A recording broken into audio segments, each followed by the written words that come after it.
ओम श्री गणेशाय नमः। जय भोलेनाथ।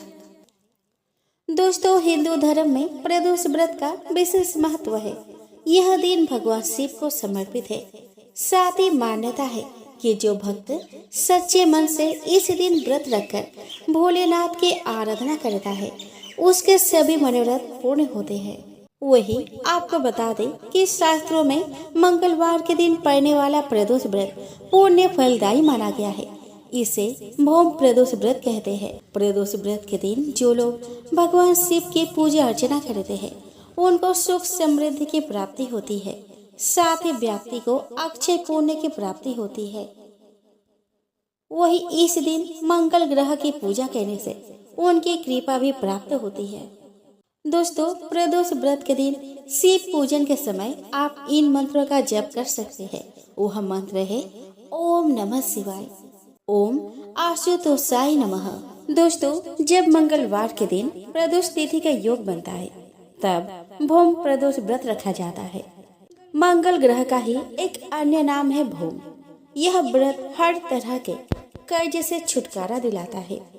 हमें अपने जीवन में कई बार अपने जरूरतों को पूरा करने के लिए धन, रुपयों, पैसों आदि का कर्ज लेना आवश्यक हो जाता है। तब आदमी कर्ज या ऋण ले लेता है, लेकिन उसे चुकाने में उसे काफी मुश्किलों का सामना करना पड़ता है। ऐसे समय में कर्ज संबंधी परेशानी दूर करने के लिए भौम प्रदोष व्रत अधिक फलदायी सिद्ध होता है। इसके साथ ही हमें जीवन के हर क्षेत्र में मंगलकारी परिणाम प्राप्त करने के लिए मंगल प्रदोष के दिन विशेष तौर पर मंगल ग्रह देवता के 21 नामों का उच्चारण अवश्य ही करना चाहिए। हमारे पौराणिक शास्त्रों में मंगल के स्वभाव को उजागर करने वाले उनके मंगलकारी 21 नामों का भी उल्लेख मिलता है। अतः भौम प्रदोष तिथि के दिन हमें पूजन करते समय इन 21 नामों को पढ़ना चाहिए तथा व्रत के साथ साथ मंगल प्रदोष व्रत कथा का वाचन अवश्य करना चाहिए। हर महीने के शुक्ल और कृष्ण पक्ष के त्रयोदशी तिथि के दिन प्रदोष व्रत रखा जाता है। इसमें मंगलवार और शनिवार को आने वाले प्रदोष तिथि का विशेष महत्व माना गया है। भौम प्रदोष व्रत के दिन भगवान शिव की पूजा की जाती है। इससे जातक के जीवन में मंगल ग्रह के कारण मिलने वाला अशुभ प्रभाव में कमी आती है। दोस्तों, इस दिन ब्रह्म मुहूर्त में स्नान करके स्वच्छ कपड़े पहने, पूजा स्थल को साफ करके गंगा जल छिड़के, अब चौकी पर सफेद रंग का कपड़ा बिछाकर मौली बांधे, भगवान शिव की प्रतिमा या शिवलिंग विराजित करे। अब कच्चा दूध मिले जल से अभिषेक करे, गंगा जल अर्पित करके बिल्वपत्र, फूल, धतूरा, भांग अथवा मौसमी फल चढ़ाए, धूप दीप और अगरबत्ती जलाए और शिव जी की आरती करे और उन्हें भोग लगाए। इसी तरह शाम को प्रदोष काल के समय में शिव जी का पूजन करें। अगर प्रदोष तिथि मंगलवार के दिन आती है तो इसका महत्व और अधिक बढ़ जाता है।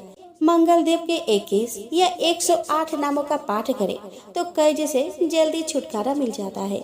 इस व्रत पूजन से मंगल ग्रह की शांति भी हो जाती है। इस दिन हनुमान मंदिर में हनुमान चालीसा का पाठ करके उन्हें बूंदी के लड्डू अर्पित करना चाहिए। दोस्तों, मंगल भौम प्रदोष का दिन शनि साढ़े साथी मंगल दोष निवारण के लिए विशेष मायने रखता है। मंगलवार का दिन हनुमान पूजन के लिए अति विशेष माना गया है। यदि इस दिन प्रदोष तिथि हो तो अति उत्तम, क्योंकि प्रदोष शिव जी के लिए प्रिय तिथि है और यह दिन शिव पूजा करके उनकी कृपा पाने का खास दिन है। हनुमान जी और सूर्यदेव एक दूसरे के स्वरूप है। इनकी मैत्री प्रबल मानी जाती है। अतः मंगलवार को पूजन से दोनों ग्रह दोषों में लाभ मिलता है। आज हनुमान साधना करने वाले भक्त को आत्मविश्वास, ओज, तेजस्विता की प्राप्ति होती है। यह व्रत कर्ज से मुक्ति तथा अभीष्ट सिद्धि देने वाला माना गया है। हनुमान जी की आराधना से ग्रह दोष शांत होता है। आइए दोस्तों, अब हम श्रवण करें भौम प्रदोष व्रत कथा की।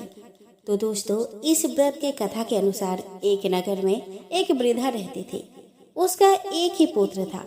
वृद्धा की हनुमान जी पर गहरी आस्था थी। वह प्रत्येक मंगलवार को नियम पूर्वक व्रत रखकर हनुमान जी का आराधना करती थी। एक बार हनुमान जी ने उसकी श्रद्धा की परीक्षा लेने की सोची। हनुमान जी साधु का वेश धारण कर वृद्धा के घर गए और पुकारने लगे कि हे कोई हनुमान भक्त जो हमारी इच्छा पूर्ण करे। पुकार सुनकर वृद्धा बाहर आई और बोली कि आज्ञा महाराज।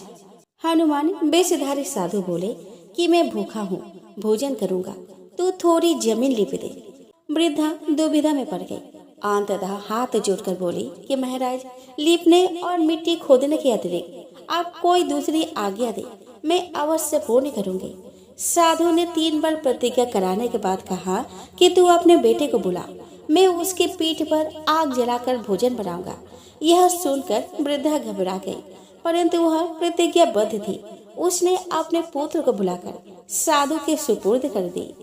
वेशधारी साधु हनुमान जी ने वृद्धा के हाथों से ही उसके पुत्र को पेट के बल लिटवाया और उसके पीठ पर आग जलवाई। आग जलाकर दुखी मन से वृद्धा अपने घर में चली गई। इधर भोजन बनाकर साधु ने वृद्धा को बुलाकर कहा कि तुम अपने पुत्र को पुकारो ताकि वह भी आकर भोग लगा ले। इस पर वृद्धा बोली कि उसका नाम लेकर मुझे और कष्ट ना पहुंचाओ। लेकिन जब साधु महाराज नहीं माने तो वृद्धा ने अपने पुत्र को आवाज लगाई। अपने पुत्र को जीवित देख वृद्धा को बहुत आश्चर्य हुआ और वह साधु के चरणों में गिर पड़ी। हनुमान जी अपने वास्तविक रूप में प्रकट हुए और वृद्धा को भक्ति का आशीर्वाद दिया। दोस्तों, एक समय की बात है, एक ब्राह्मण दंपति की कोई संतान नहीं थी, जिस कारण वह बेहद दुखी थे। एक समय ब्राह्मण वन में हनुमान जी की पूजा के लिए गया। वहाँ उसने पूजा के साथ महावीर जी से एक पुत्र की कामना की। घर पर उसकी स्त्री भी पुत्र की प्राप्ति के लिए मंगलवार का व्रत करती थी। वह मंगलवार के दिन व्रत के अंत में हनुमान जी को भोग लगाकर ही भोजन किया करती थी। एक बार व्रत के दिन ब्राह्मणी ना भोजन बना पाई और ना ही हनुमान जी को भोग लगा सकी। उसने प्रण किया कि वह अगले मंगलवार को हनुमान जी को भोग लगाकर ही भोजन करेगी। वह भूखी प्यासी 6 दिन तक पड़ी रही। मंगलवार के दिन वह बेहोश हो गई। हनुमान जी उसकी निष्ठा और लगन को देखकर प्रसन्न हुए। उन्होंने आशीर्वाद स्वरूप ब्राह्मणी को एक पुत्र दिया और कहा कि यह तुम्हारी बहुत सेवा करेगा। बालक को पाकर ब्राह्मणी अति प्रसन्न हुई। उसने बालक का नाम मंगल रखा। कुछ समय उपरांत जब ब्राह्मण घर से आया तो बालक को देख पूछने लगा कि वह कौन है। पत्नी बोली कि मंगलवार व्रत से प्रसन्न होकर हनुमान जी ने उसे यह बालक दिया है। ब्राह्मण को अपने पत्नी की बात पर विश्वास नहीं हुआ। एक दिन मौका देख ब्राह्मण ने बालक को कुएं में गिरा दिया।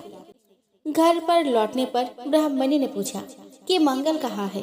तभी पीछे से मंगल मुस्कुरा कर आ गया। उसे वापस देखकर ब्राह्मण आश्चर्यचकित रह गया। रात को हनुमान जी ने उसे सपने में दर्शन दिए और बताया कि यह पुत्र उसने उन्होंने ही दिया है। ब्राह्मण सत्य जानकर बहुत खुश हुआ। इसके बाद ब्राह्मण दंपति प्रत्येक मंगलवार को व्रत रखने लगे।